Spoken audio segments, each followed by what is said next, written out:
ಈಗ ಪ್ಲಾಟ್ ಖರೀದಿ ಮಾಡಬೇಕು ಅಂತಂದ್ರೆ ಅದರದಾದ ಕೆಲವೊಂದಿಷ್ಟು ನಿಯಮಗಳು ಅದಾವು.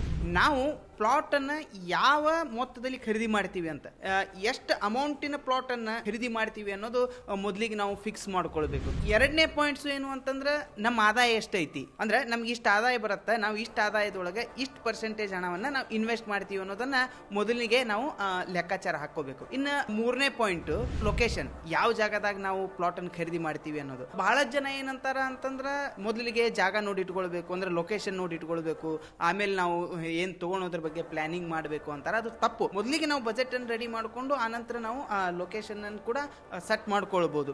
ಇನ್ನ ನಾಲ್ಕನೇ ಮೇನ್ ಇಂಪಾರ್ಟೆಂಟ್ ಪಾಯಿಂಟ್ಸ್ ಏನು ಅಂತಂದ್ರೆ ಬಿಲ್ಡರ್ಸ್. ಈಗ ನಾವು ಯಾರ ಹತ್ರ ಪ್ಲಾಟ್ ಅನ್ನು ಖರೀದಿ ಮಾಡ್ತೀವಲ್ಲ ಆ ಬಿಲ್ಡರ್ಸ್ ಬಗ್ಗೆ ಸಂಪೂರ್ಣ ಮಾಹಿತಿಯನ್ನು ನಾವು ತಿಳ್ಕೊಂಡಿರ್ಬೇಕು. ಆ ಬಿಲ್ಡರ್ಸ್ ಹಿಂದಿನ ಪ್ರಾಜೆಕ್ಟ್ ಅನ್ನ ಹೆಂಗ್ ಮಾಡಿದಾರ, ಎಷ್ಟೆಲ್ಲ ಪ್ರಾಜೆಕ್ಟ್ ಗಳನ್ನ ಮಾಡಿದಾರ, ಜನರಿಗೆ ಯಾವ ರೀತಿ ಸರ್ವಿಸ್ ಅನ್ನು ಕೊಟ್ಟಿದಾರ. ಸೊ ಐದನೇ ಮೋಸ್ಟ್ ಇಂಪಾರ್ಟೆಂಟ್ ಪಾಯಿಂಟ್ಸ್ ಏನು ಅಂತಂದ್ರೆ ನೀರು ಮತ್ತು ಕರೆಂಟ್.